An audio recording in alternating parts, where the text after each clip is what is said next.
लाभोजन श्यामल कमलगम सीता समार्पित वामभागम प्रणाम महाशयकम चारुचापम नमामि राम रघुवंशनाथम। से मर्यादा पुरुषोत्तम प्रभु श्री रामचंद्र पदारविंदे अनंत कोटि प्रणाम जनाऊँगी। परमहंसनाथ देवंकर से पदारविंदे अनंत कोटि प्रणाम जनाई आज समर्पण परिवार तरफ आम एक छोटिया कार्यक्रम रखीचु। बर्तमान आम परिचालना करूँ। सर्वप्रथम मंचासीन सम्मानीय अतिथि महोदय को समर्पण परिवार तरफ भूमिष्ठ प्रणाम ज्ञापन करुच्ची।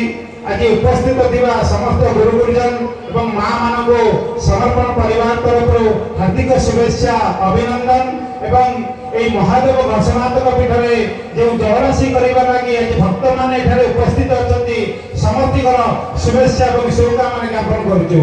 जय श्री राम। समर्पण परिवार दीर्घ 21 वर्ष धरी तार कला साहित्य संस्कृति को बंचाई रखा ये हूँ एक छोटिया प्रयास। आपण मैंने जानी खुशी हे समर्पण परिवार ओडिशार 5 गोटी जिले में समस्त श्रीराम मेला कलाकार मान को वरिष्ठ कलाकार 2 जन को प्रत्येक मंच में सम्मानित करते। एक छोटिया कथा नुहे जे समर्पण परिवार किपरि कला साहित्य संस्कृति बंची रहू तार एक छोट प्रयास सबुदिन जारी रही। तेणु आज खुशी विषय श्री हंसनाथ रामलीला प्रचार समिति आज आमको ये मंच में सुजोग दे हंसनाथ रामलीला प्रचार समिति सभापति संपादक समस्त कर्मकर्ता एवं हंसनाथ ग्राम समस्त मुरब्बी मान समर्पण परिवार तरफ हार्दिक शुभेच्छा और शुभकामना ज्ञापन करुच्ची। एसत आज आपण अनुष्ठान जो 2 जन कलाकार को आम सम्मानित करूँ महाशय को आम अनुरोध करुचु। सम्मानीय श्री संतोष कुमार नायक महोदय एवं सम्मानीय श्री तिलोचन पंडा महोदय मंच सम्मुख में उपस्थित रहे।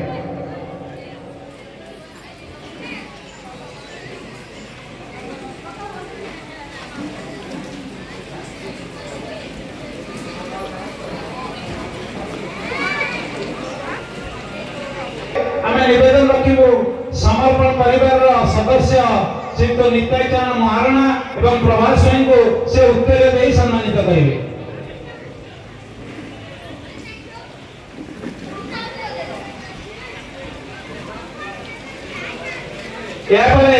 आम निवेदन रखिबू जे आपण जो कला अभिनय करते आज दर्शक मान गोटे छोटिया संग्राम टे कि डायलॉग टे देवे।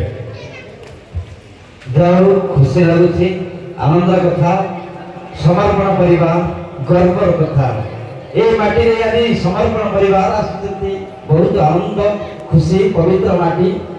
मो गोटे छोट डायलॉग कहबी अंगद डायलॉग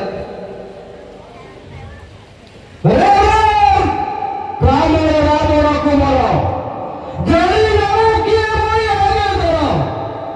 सेठी बेमान करुछि दिया परिचय दे कभी को बंदी दिया लातुर में देऊ सापुत्र देवी मना दो हे नीलो कुमार देवेंद्र महेंद्र कुमार देवक्य सुसेन लोकेशन खेली साओ सिया बेगे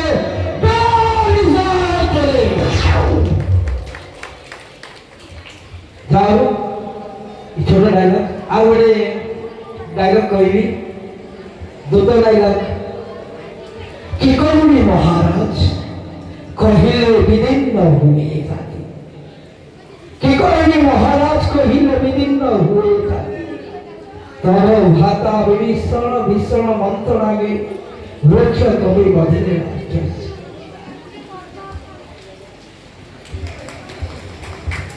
धन्यवाद। जाओ सुंदर संग्रह के परिवेशन कले तो समस्त को निवेदन रखी कि जोरदार कलकली दे उत्साहित करेंगे। आम अनुष्ठान मानपत्र टी पाठ करने प्रभात कुमार स्वयं को निवेदन रखुची ये मानपत्र टी सर्वसम्मुख में पाठ करेंगे।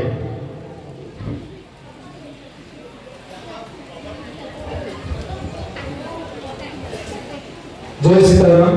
समर्पण परिवार सम्मान पत्र 2026 सम्मान्य श्री संतोष कुमार नायक महोदय सम्मान्य श्री त्रिलोचन पंडा महोदय महाशय आपण जने उच्च कोटीर श्री रामलीला कलाकार भाव समग्र ओडिशा सुपरिचित आदर्श परोपकारी भाव सर्वत्र परिचित अभिनय क्षेत्र में आपण जेपरि अंगीकारबद्ध अगणित दर्शक करताली ही आपण पुरस्कार आपण निर्विकार स्थित प्रज्ञ आपण जने दक्ष कलाकार भाव दीर्घ वर्ष धरी कला जगत को आपणकर अवदान अविस्मरणीय आपणकर परिचय आपण निजे कला राज्य रे आपण एक प्रेरणार उत्स कलार सामूहिक विकास पई आपण प्रचेष्टा अविस्मरणीय प्रशंसनीय और अभिनंदनीय रामायण और श्रीराम लीला प्रसार प्रचार और अभिनय क्षेत्र में निजको नियोजित करी आपण जे कलार कोणार्क गढ़ी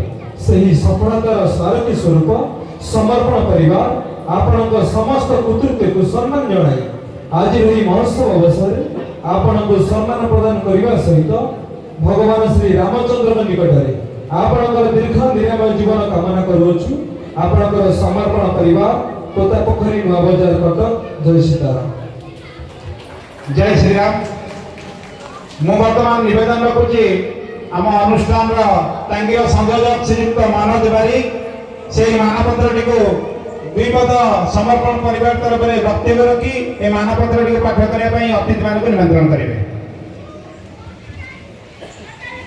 ए मंचर जो मुख्य अतिथि सम्मान्य सौमित्र पंडा महोदय एवं खंडरपुर थाना जो मैंने दक्ष ऑफिसर आम गवर्नर ए मानपत्र को ए महान कलाकार को दे समर्पित करने